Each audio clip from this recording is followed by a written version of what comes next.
समस्त प्रभु प्रेमी भक्तों को जय सिया राम। आज मैं दोहावली से गोस्वामी तुलसीदास जी महाराज के दूसरे दोहे का पुष्प अर्पित कर रहा हूँ। गोस्वामी तुलसीदास जी महाराज परम पिता परमात्मा साकेताधीश भगवान श्री सीताराम जी महाराज के सगुण स्वरूप का वर्णन करते हैं। ध्यान की दो प्रक्रियाएं हैं। एक तो वह ध्यान जो केवल एक ज्योति का ध्यान करते हैं, लेकिन जो सगुणोपासक होते हैं, जो भगवान की सेवा अपने हाथों से करते हैं, जो भगवान का प्रत्यक्ष दर्शन करना चाहते हैं, जो शास्त्रों के द्वारा सगुण स्वरूप परमात्मा के स्वरूप को समझकर ध्यान करते हैं, ऐसे प्रभु के बारे में गोस्वामी तुलसीदास जी महाराज दोहावली रामायण में दोहा के माध्यम से हम आप तक पहुंचा रहे हैं कि भगवान का सगुण स्वरूप का ध्यान कैसे करें।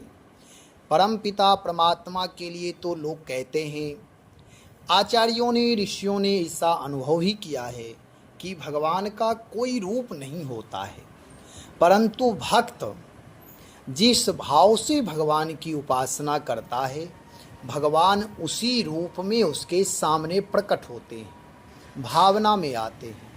तो यहाँ गोस्वामी जी महाराज ध्यान का सूत्र दे रहे हैं कि भगवान का ध्यान जब हम करें तो परमात्मा से एकाकार कैसे हों, किस स्वरूप का ध्यान करें।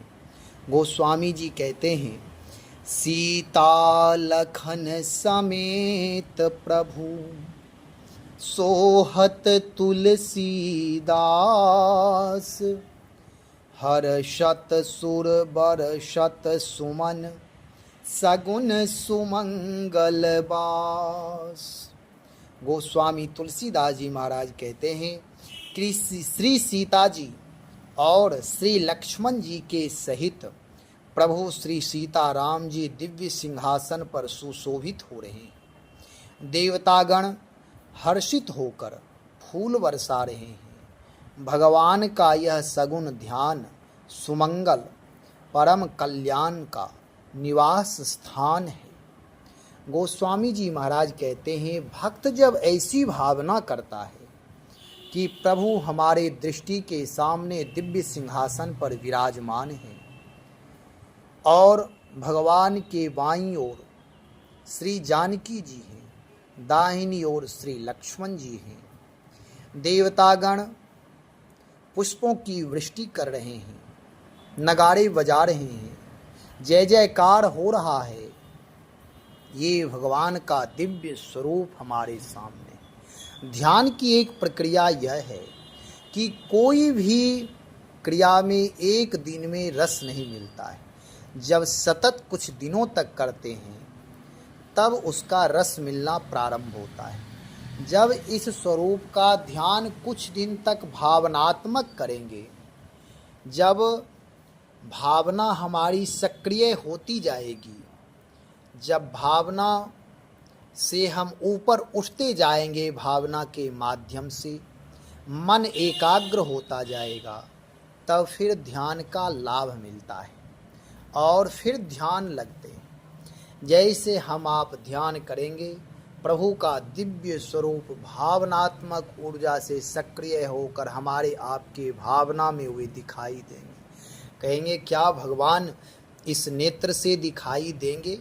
अवश्य दिखाई देंगे, परंतु अभी जब तक जीव के जीवन में नेत्र की मलिनता है, नेत्र की मलिनता का मतलब कि जब तक हम आप अपने नेत्रों से दूसरों में दोष देखते हैं, गुण अवगुण देखते हैं, विवाद संवाद सुनते हैं, तब तक हमारे इंद्रियां पवित्र नहीं माने जाते।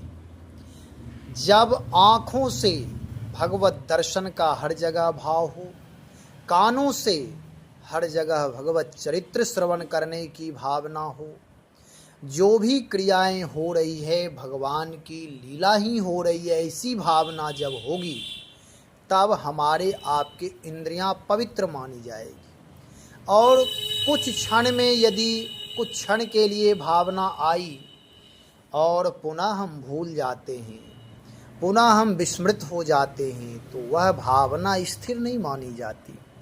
इसलिए धीरे धीरे जब सतत कुछ दिनों तक करते हैं, कुछ महीनों तक करते हैं, वर्षों तक करते हैं, तब हमारे ध्यान परिपुष्ट माने जाते हैं।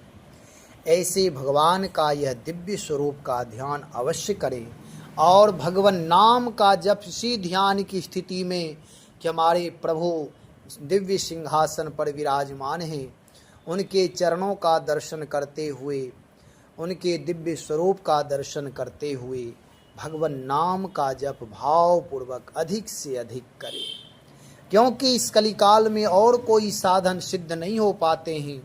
भगवान नाम ही ऐसे हैं जो प्रत्यक्ष इस कलयुग के भगवान हैं, देवता हैं, देने वाले हैं, भक्ति प्रदान करने वाले हैं, चरित्र प्रदान करने वाले हैं, अनुशासन प्रदान करने वाले हैं, लोक और परलोक दोनों बनाने वाले हैं, हृदय की विराटता प्रदान करने वाले हैं, सर्व दोष का क्षरण करने वाले, नष्ट करने वाले, नाश करने वाले प्रभु के नाम ही हैं।